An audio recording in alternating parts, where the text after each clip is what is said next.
been killed and passed away. Now, looking back at this event, for those of you who might not know what took place, I believe that this was a sacrifice, and this is why. Hey guys, it's Murad Murali. Hopefully you guys are all doing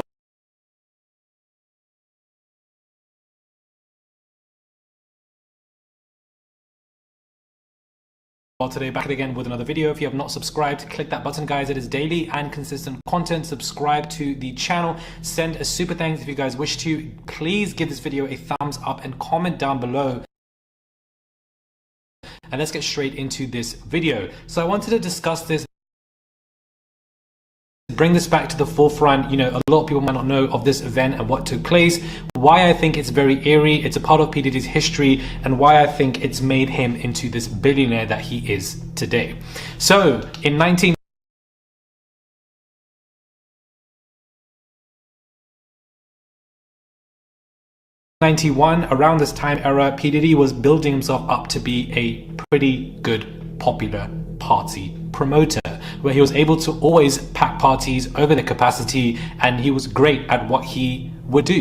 And working with Andre Havel around this time as well, I believe, and things were really going well for him, to the point where, you know, they decided to do a AIDS fundraising concert at a basketball arena in City College in Harlem. This is where 9 people were crushed to death. More than 3,000 people in the gym. Far more than there needed to be, but P. Diddy didn't really care, and he wanted to get as many people in the gym. Many people at the time, you know, complained while they're there about the hot weather, doors being mysteriously shut, conditioning obviously not working. A few times I thought I was going to pass out because it was hot on that staircase. You know what I'm saying? And when they closed the doors, I knew something was going down. City College was a deep experience for me. I was there, I was on the floor, I watched people take their last breath, regurgitate, and die. Seeing people taking their last breath, I believe this was all planned. I believe this was a ritual sacrifice. I believe that, you know, he was told by elites to be in a position to try and sacrifice people in order to level himself up. That is how the game works, and I believe this is what he wanted to do, and he did it. Gene Deal had spoken about this. He did warn P. Diddy at the time when he was a security that, you know, people need to clear the entrance, there's too many people coming through, and he just did not care. I said, yo, I told Puff right then and there, I say, Puff, if they don't do a boxing one outside and get these kids off the door, somebody gonna die tonight. He said, Gene, don't worry about that. Don't worry about that. You just handle the stars once they come inside. P. Diddy did not care in any capacity. Who there he was with is a party planner, somebody, an event planner, you know, a promoter, goes by the name of Jessica Rosenblum. She ran with the money box at the event, it was seen, and shut the door behind her. Now, Jessica Rosenblum, for those of you who don't know who she is a master plan back in the day when it comes to promoters, parties. She used to run the best parties.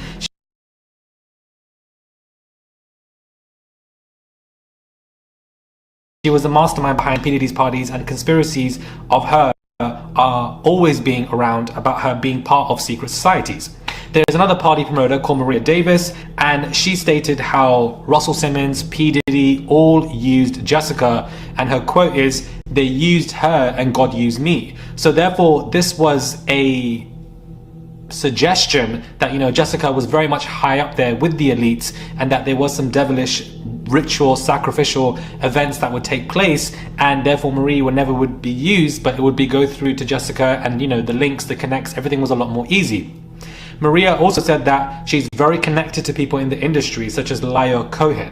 Now, Lyle Cohen is somebody I haven't spoken about, but he is also a very interesting figure that is waiting in the wings behind a lot that is going on. You know, Dame Dash had said for many times that he doesn't have an issue with Jay-Z. It was Lyle Cohen who came into the fold and broke up their whole situation, and that, of course, he is the mastermind behind Jay-Z, and also the fact that he has exploited people himself, Lyle Cohen, in different ways when it comes to the music industry and business and what should be promoted.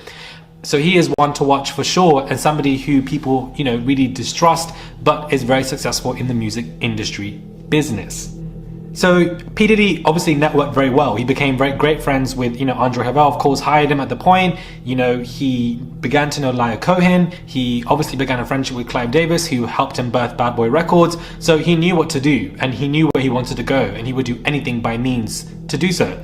I do believe that the 1991 Stampede was a ritual sacrifice that P. Diddy did to prove ready for the fame and wealth that he so desperately wanted. This sounds very similar, guys, to the Astroworld concert where 10 people, during the Stampede were crushed to death.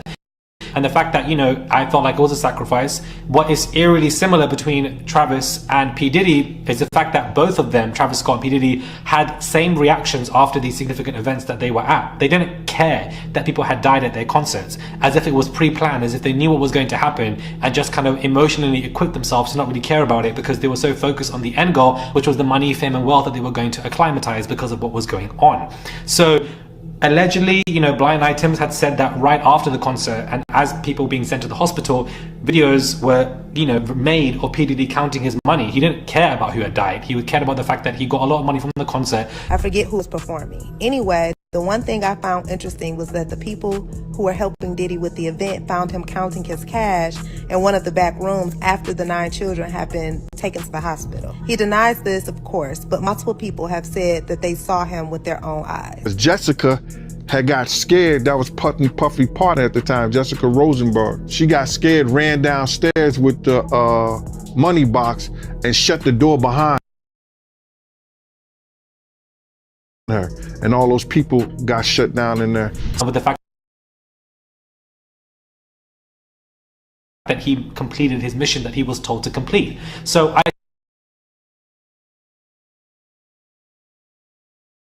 do thoroughly believe that this 1991 Stampede that unfortunately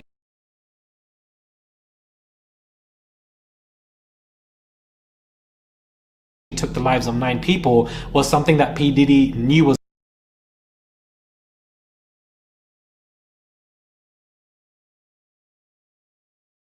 going to happen. It wanted to be a ritual sacrifice. It worked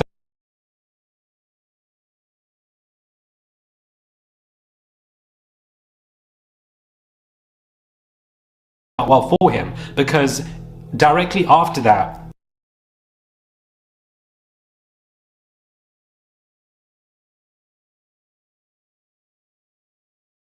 he obviously began this friendship with Clive Davis, and directly after that, Bad Boy Records came about, his wealth came about, his fame came about.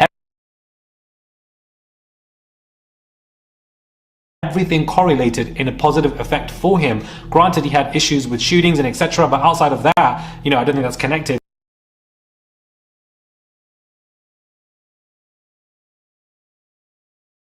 Everything wealth-wise connected for him after the ritual sacrifice.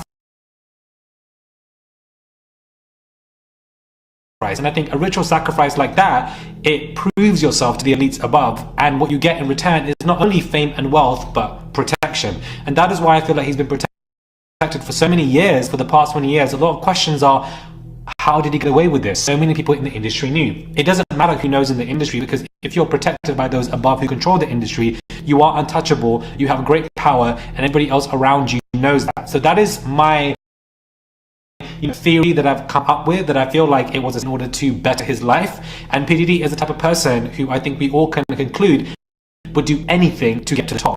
By it meaning allegedly killing Tupac, allegedly killing Biggie, allegedly killing Kim Porter, if he has to, holding these weird parties. It's not far-fetched that this 1991 Stampede would be a ritual sacrifice, because in the lawsuit that Cassie had stated, he would do these weird freak-offs where people are wearing masks, which sounds like an eyes wide shut ritual sacrifice situation. So I feel like he would do things like this in order to please the people above, because he was told to do so in order to prove himself. I think the elite asked these people to do this stuff to prove your honor, yourself, your commitment, how far you would go to prove yourself to either the devil, to just the people of elite, like whatever it may be.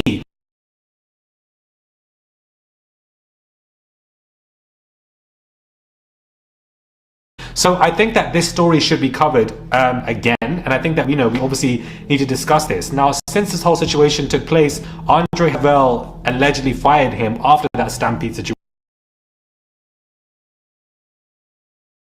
situation, which, you know, could have been done on purpose. Perhaps he was told to do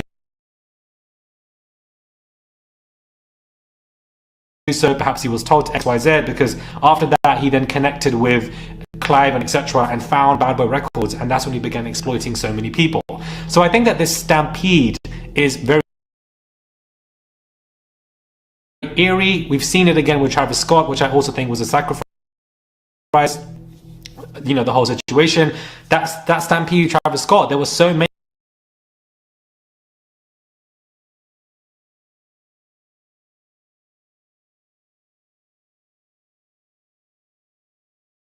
women, doing press,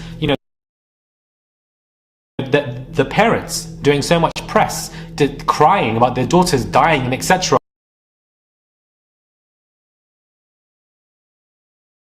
So much emotion. They were showing that they had lost their loved ones, and yet Travis Scott I didn't even see him shed a tear. I didn't even see him getting emotional anyway. The man just did not care and was locked up in his billionaire house,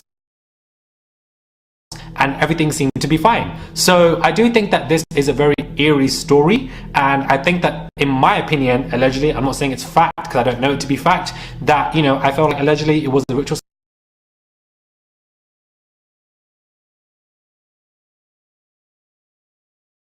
sacrifice. P. did so to exceed his career and get further and forward, and it is very, very creepy. Make of this information what you will. I wanted to put out a very quick theory,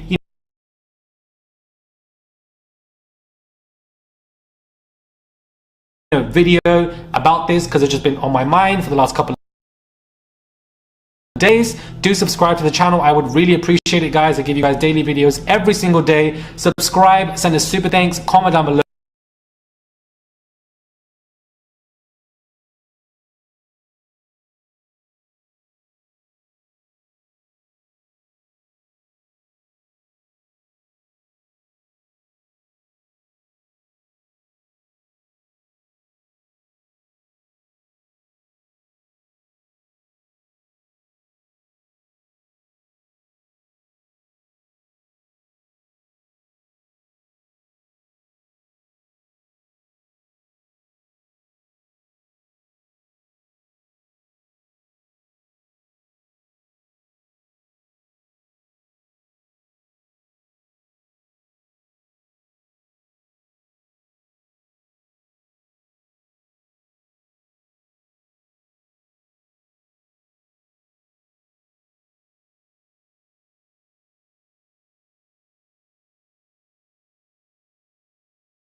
With Sean Puffy Combs for a year. That's the crazy thing. Now, that was L.A. Reid's idea, right? We're sending you over to something called Puffy Flavor Camp. There you go. To learn Flavor Camp. Yeah, Flavor that's Camp. what it was called. And you're going to go to Puff Daddy's. He's in the 90s. Do you understand what that's like? Puffy's place was like just filled with chicks and orgying like nonstop, right? No, not really. Hey, it was curious. I got a chance to see some things. Yeah, but you were 13. Went there to see the lifestyle. Right. And I saw it. And it was but I don't know if I could indulge and understand what I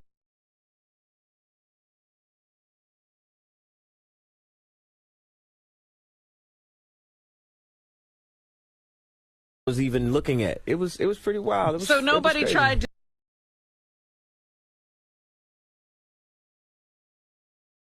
to, some woman didn't come along. I didn't say it. I didn't say that. What I did say is that there were very curious things taking place, and I didn't necessarily understand it. Biggie Smalls was there. Biggie Smalls was there. Lil' Kim, Craig Mack.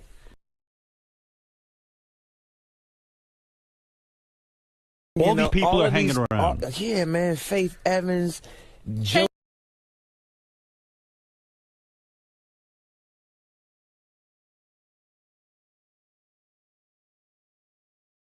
Your C, parents were Mary okay? J. Blige, they ain't know nothing about this shit. Oh.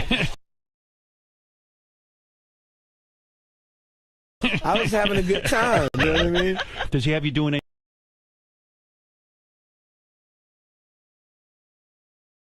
any chores? Are you doing dishes at all? I mean, to keep you humble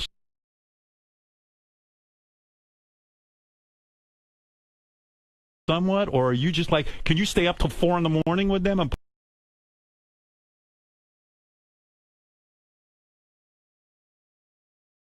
party? I mean, I could. I actually stayed up longer than them. And do you have money? What's going on? I mean, I had like per diem. I had like, you know, What like a a living. life. Yeah, it's pretty crazy. 14 years old. You're a dad now. Would you ever send your kid to puppy camp? Hell no. A 15-year-old's dream. He's having 48 hours with Diddy, him and his boy. They're having the times of their lives, like you know, where we hanging out and what we doing. We can't really disclose, but it's definitely a 15-year-old's dream. Right now, he's having 48 hours with Diddy, him and his boy. They're having the times of their lives.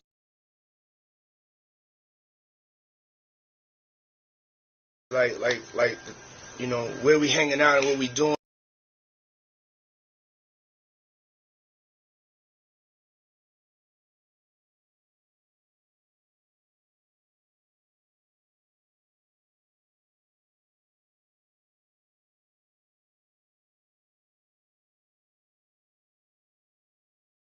The allegation. Lately, a lot of you internet weirdos have been going through my back catalog trying to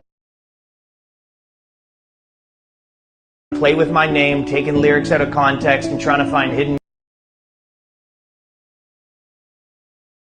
meanings that just aren't there. Diddy hit my G-spot every time.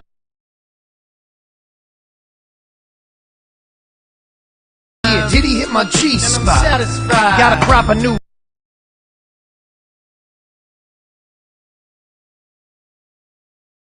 rappers. Yum yum. Now it's lunchtime. Diddy getting his, and you know.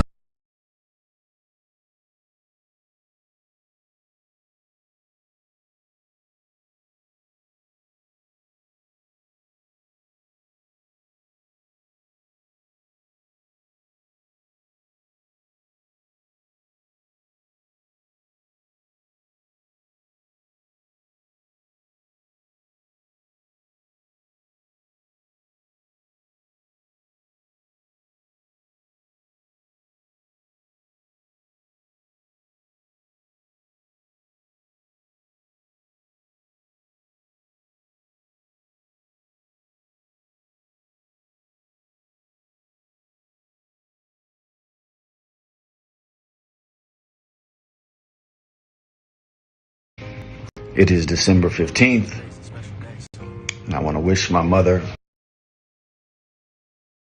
a happy heavenly birthday. And instead of dropping an exclusive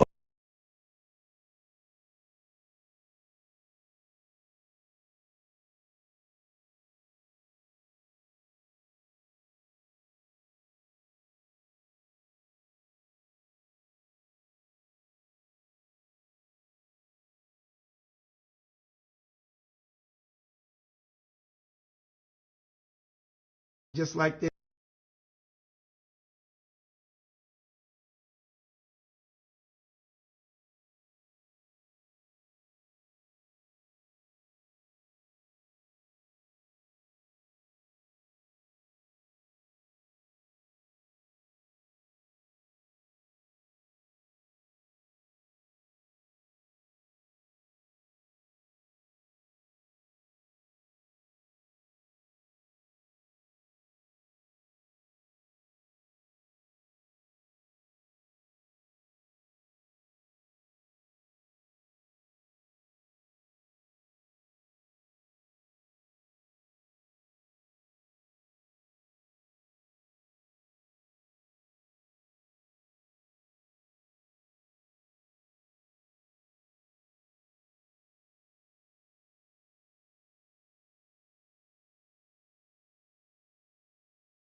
the studio.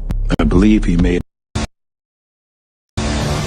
Al had influence in getting Kim a job at Uptown.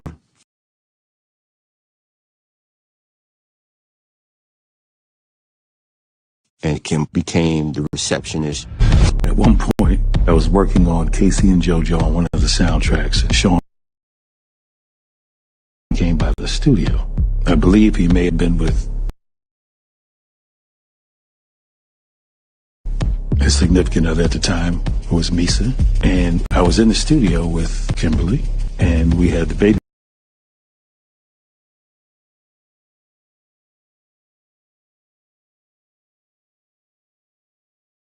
with us at that point, I think, and I was at the mixing board.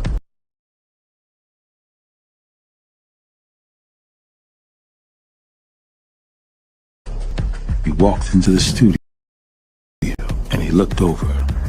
Really beautiful girl.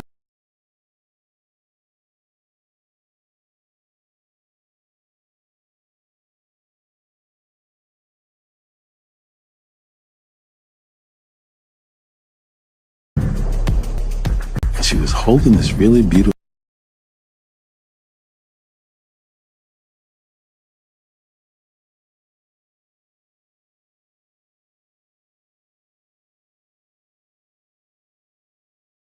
baby. And he said, hey,